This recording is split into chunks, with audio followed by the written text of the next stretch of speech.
All right, so there has been this overwhelming concerns about UK nurses leaving the country to different countries, to Australia, Canada, and countries where they could have better pay, you know. So it's been something of a great concern to so many nurses in the UK. So today I brought to us here a mother who was once a nurse in the UK, and she later transitioned to a higher profession, you know, still in the health field. So I have Mommy Ifechi on my channel today to explain more to us on what a nurse or what nurses can do, you know, I mean, a particular field which is also lucrative in this part of the world that a nurse can as well switch to instead of leaving the country, you know, to a place you don't even know what's on ground for you. So please, can we just welcome our special guest? Yes, thank you very much, Chi, and I'm very privileged to be in your channel today. I am hoping that we're going to have a very good session. And so I'll wait for your questions and I'll do my best to answer them. All right, guys. So Mommy Ifechi, she's a YouTuber. Yes, so you can visit her channel after this. She lives in the UK. She's been in the UK for nearly 40 years. Am I right? Yeah. For almost 40 years, you know, so she's well grounded, you know, so I'll be asking her lots of questions that she will be responding to. But basically, can you just tell us about your profession? Yeah. Okay, thank you very much. Yeah, just for some clarification first, I've been in UK, let's say it's nearly 40 years. I would say to be precise, it's 36 years. So that's nearly 40 years. Yeah, regarding my profession, I'm a nurse and midwife. I trained as a nurse and midwife in Nigeria before I left Nigeria in the mid-80s to come to the UK. Wow, that's amazing. Wow, so it's been a long way for you in this very country. All right, ma, currently you are no longer a nurse, isn't it? Or sort of. But then I would like to know, how long did you practice nursing in the UK? For how many years when you started working? Right. I started working as a registered nurse in the UK in 1990, to be precise. And then I branched out to go into occupational health in the year 2001. Wow, that's a long time. Yeah. A lot must have changed now. Yes. All right. So what really formed your decision of leaving nursing to becoming an occupational health practitioner? Yeah, thank you very much. That's a very, very, very important, good question. The thing is, at that time, my children, I have four sons. At the time, they were quite young, and my priority has always been around my children. I've never took any of them to childmind them. So when I was working as a nurse, it was a bit difficult for me and my husband to juggle them. So I was just thinking one day when we lived in Surrey at the time, I was working in a hospital, myself and one of my colleagues who was also in the same situation like myself, we wanted something that we can do that means that we have to be at home over the weekends. We don't have to go out in the night, leaving our children, and we don't have to work public holiday or Christmas period, because there was something that happened years ago when my children were very young, and on Christmas Day, they put me on afternoon shift. It was horrible. I remember their cries that day, and that actually made me to start looking elsewhere. Yeah, imagine not being there for them on a Christmas day. Yes, yeah. It was that I remember that year vividly, and it actually helped me to make up my mind that I need to look for something else. Yeah. Great decision. Okay, so I can understand that occupational health practitioners in this country, they are a group of nurses, qualified nurses, you know, and specialists, you know, in that very field. Can one actually be or become an occupational health practitioner without being a registered nurse in the first instance? No, you have to be a registered nurse, and because what we do, the kind of advice we do, and the clients that come to us, you have to have good knowledge of the medical terms they'll be using and their health conditions and the symptoms they're presenting. So you have to be a qualified nurse before you can go into occupational health. Hey, can you share with us the role of an occupational health practitioner, please? Yes, the role of occupational health practitioner in a nutshell, we take a preventative approach in an attempt to help people to improve individuals' health and well-being. Just in a layman's word, our job is when people are maybe off sick or they're struggling with their role, then their managers will now refer them to occupational health, and they will do a referral to say, we are referring this person to you because they are struggling with, for example, if they are cleaners, they are struggling bending down or doing this or doing that, or if they are office workers, they are struggling to sit down a long time. So we have to now give advice. So our job is advisory. Okay, so basically sure it's entirely different. There is not a kind of hands-on job, just like what the nurses do. You know, no direct contact with the patient. No, we don't touch patients. No. Oh, no. That's really good. Okay, I don't know the requirements for a nurse, you know, to transition from being a nurse to becoming an occupational health. Unless anything change, I know there's somebody who is doing it at the moment. I've spoken to her recently, but in my own time, when I joined, I branched out. All you needed was to at least be a qualified nurse, worked in the ward for at least 1 to 2 years. 1 to 2 years. Yes, 1 to 2 years in the ward, in any setting, whether surgical, medical, whatever, A&E, whatever.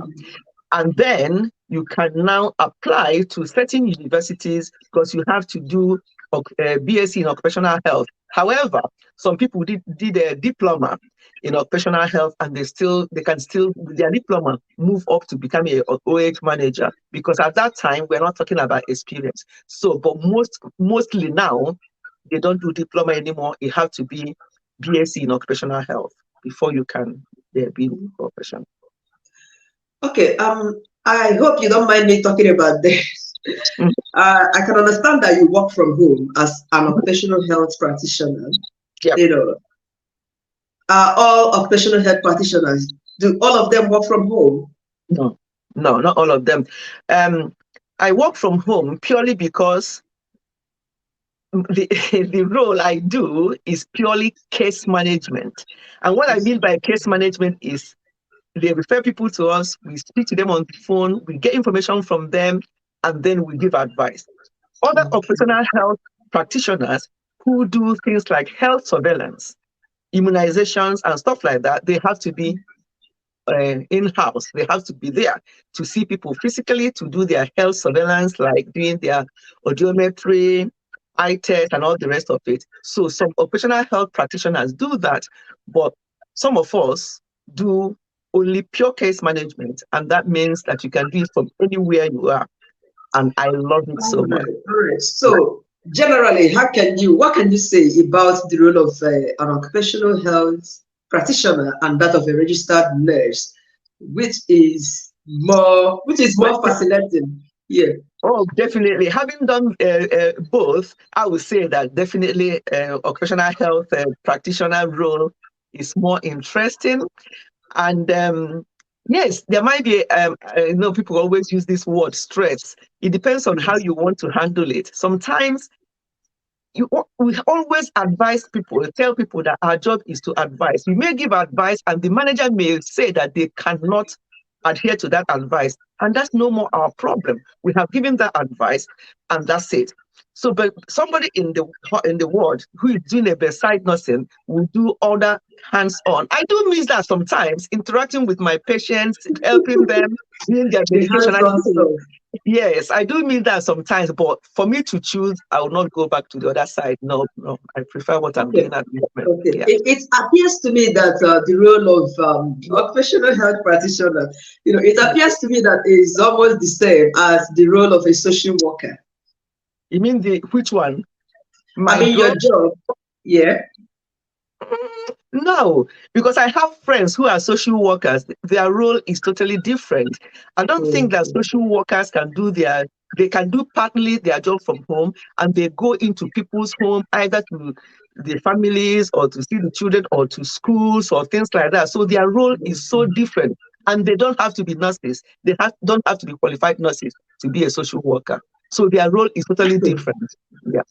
Okay, I hope you still did not mind me asking. How about the pay rate of an occupational health practitioner? Is it something appealing, something sustainable, more than that of a nurse? Oh, definitely. That was the first, I would like to call it shock, or the first pleasant surprise I got when I Yeah. branched out, finished my degree, and then started working as an occupational health practitioner. My starting salary at the time, that remember that's many years ago, was equivalent to, I don't know what they call them in the hospital now, but at the time I did my nursing, it was called a G grade or E grade. G grade is like a ward sister. So when I qualified, my Yeah. salary immediately is G grade salary when you qualify Mhm. as a professional health, yes. So it's a lot Mhm. better. Yeah. Wow, that's great.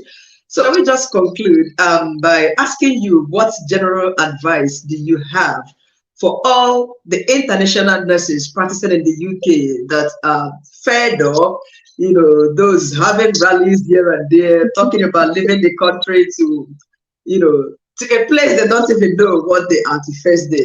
Do you think that they should take up a higher course? And Yeah, they should. But what I've noticed, some people are a bit, will I use the word lazy, or they don't want to do much. I said to myself, if I can do it, I think you younger ones can do it.